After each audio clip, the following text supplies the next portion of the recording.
I love where I'm from. I love Appalachia. I love my family.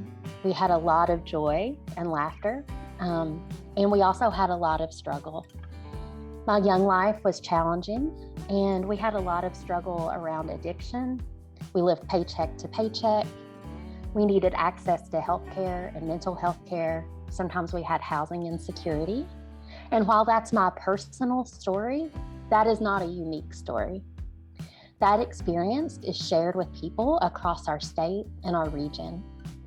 And all of our stories are connected to the fact that a large amount of us suffer and struggle, and many of us die so that a few can be rich.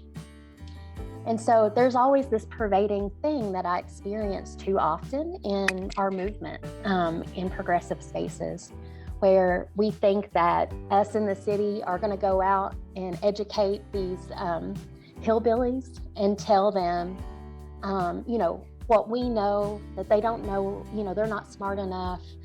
We have to go and educate them.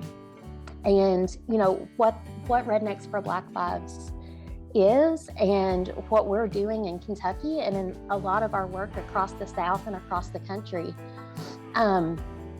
is to say, let's look at our history. Let's look at people across the South and Appalachia who are already rising up in anti-racist movement in solidarity, because I think we have a lot to teach other white people in the country about how to do this.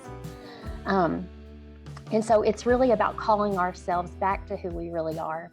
In this work, we take inspiration from brilliant Black woman organizer Linda Burnham. And she has said, poor white people are suffering. And if we don't talk to them, someone else will. And they are. And so what we saw on January 6th was the result of long-term, well-funded white supremacist organizing by the right. We cannot let the right have our people and our communities. We cannot sit it out in communities like mine. We cannot keep ceding organizing territory, communities, and people.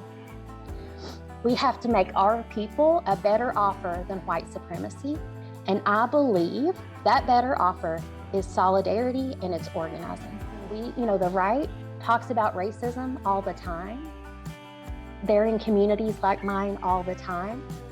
And we can't be shying away from it, because that's leaving our people wide open for the taking. And so I want to say this to you all, and I hope you're with me. They can't have my people anymore. They cannot have our folks anymore. We're gonna fight for people in communities like the one where I'm from. We are gonna fight for the great state of Kentucky. We deserve better. We deserve the opportunity to get involved in progressive organizing to change our communities. We deserve the opportunity to choose solidarity, to have an opportunity to do meaningful organizing that defeats white supremacy and builds the working class. People often look at the South and Appalachia as what's wrong with the country. They don't want to invest in us or believe us. I know that we're actually a group of people who are and can be some of the fiercest fighters for racial and economic justice in the country. Kentuckians, the right and white supremacists can't have our state. They can't have Appalachia, and they can't have the South, not anymore. I believe the time is always right for us to choose each other, white, Black, and brown. I know that's how we win. And personally, I look forward to helping hand deliver some of those wins from the South.